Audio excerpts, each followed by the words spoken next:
If a designated pilot examiner asked you right now to describe hypoxia and how to tell if you were suffering from it, could you answer? As a check instructor, almost 70% of pilots and pilot candidates that come to me fail to answer simple questions about hypoxia. This is a life and death topic.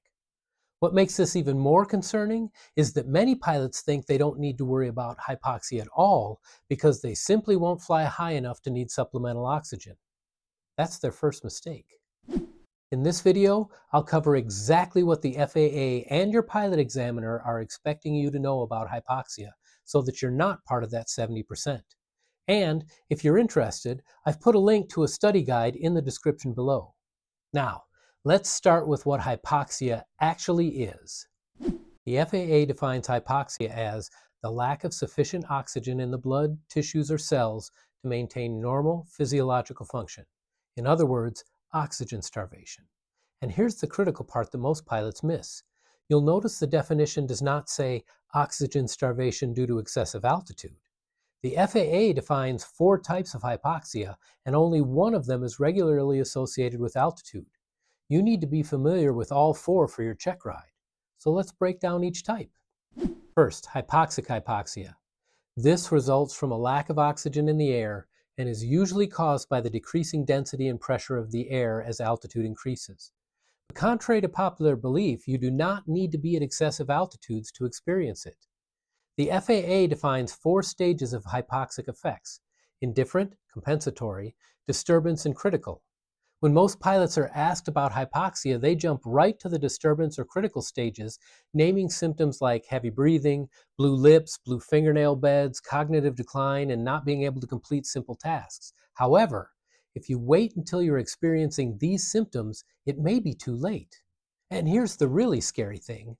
Hypoxia symptoms can occur the minute you leave the altitude you've become accustomed to. In the indifferent stage, which often occurs between sea level and 10,000 feet MSL, the body compensates for decreased oxygen levels by increasing heart and respiratory rates. Symptoms include a decrease in night vision and a lessening of the ability to understand and execute new or complex tasks. These changes may not be severe enough for you to notice over the noise, distraction, and excitement of the cockpit environment, but they are still there. Additionally, increasing altitude is not the only way the amount of oxygen in the air is reduced. In the Pilot's Handbook of Aeronautical Knowledge, they give the example of dry ice, frozen CO2, sublimating into the cockpit of the airplane. If this happens, oxygen in the cockpit would be displaced by the CO2 gas, and this could cause hypoxia, CO2 poisoning, or both. 1 type down, 3 more to go. The second type is histotoxic hypoxia. This is the inability of the cells in your body to effectively use oxygen. This form of hypoxia can happen at any altitude and is usually caused by alcohol, drugs, or poisons. Here's something your examiner might ask. Studies have shown that drinking 1 ounce of alcohol can have the same effect as an increase of 2,000 feet of altitude. Can you explain why? The reason is because alcohol causes histotoxic hypoxia, preventing your cells from using the oxygen that's available. Third is hypemic hypoxia. This can also happen at any altitude. Hypemic hypoxia is when the blood cannot carry enough oxygen from the lungs to the cells. And this could happen because, well, you donated blood recently and your body's not had a chance to recover. However, the most common cause is carbon monoxide poisoning, where the carbon monoxide molecules keep oxygen from binding to your blood's hemoglobin molecules. Last month, a candidate confidently told me that they would never need to worry about hypoxia because they fly a Piper Archer II and will never go above 8,000 feet. I asked them what would happen if their cabin heater developed a leak and carbon monoxide started filling the cockpit. They went silent. Remember, altitude is not the only threat.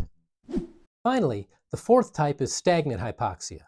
This happens when blood flow is restricted. The most famous examples are videos of pilots or passengers of fighter jets or aerobatic aircraft blacking out because they're pulling too many Gs.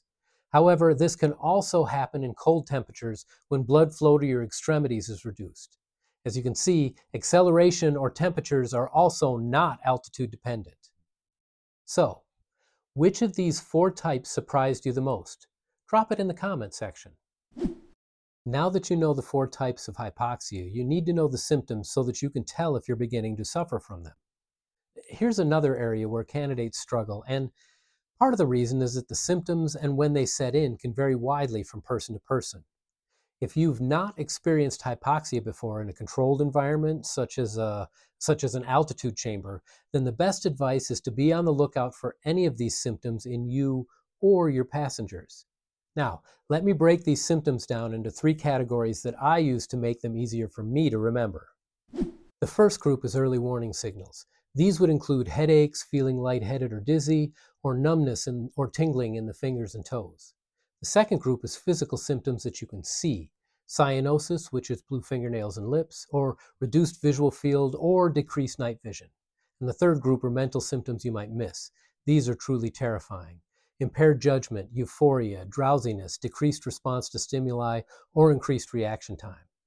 The bottom line is that you might feel great while your brain is shutting down.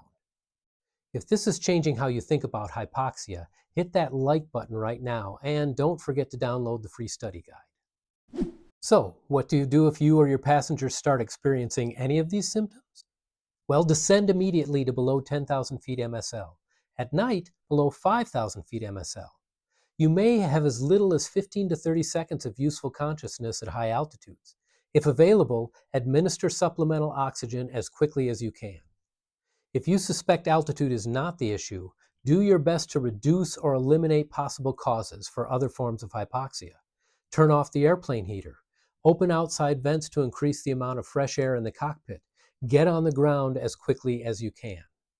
Now, your examiner might ask, it's night. You're flying at 10,500 feet and you start feeling dizzy. What type of hypoxia could this be and what do you do? Quickly, what's your answer?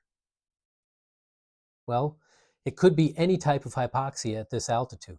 You should descend as quickly and safely as possible, increase ventilation of the cockpit, and prepare to land as quickly as you can. So, don't be part of that 70% who cannot answer basic hypoxia questions. Know the definition. Know that hypoxia is not just about altitude. There are 4 different types. Recognize the symptoms and have your action plan ready before your examiner asks. If you found this video helpful, please don't forget to download the study guide. And if you'd like more information on flight training and aviation, please watch this video next. Thank you for watching, fly safely, and I will see you next time.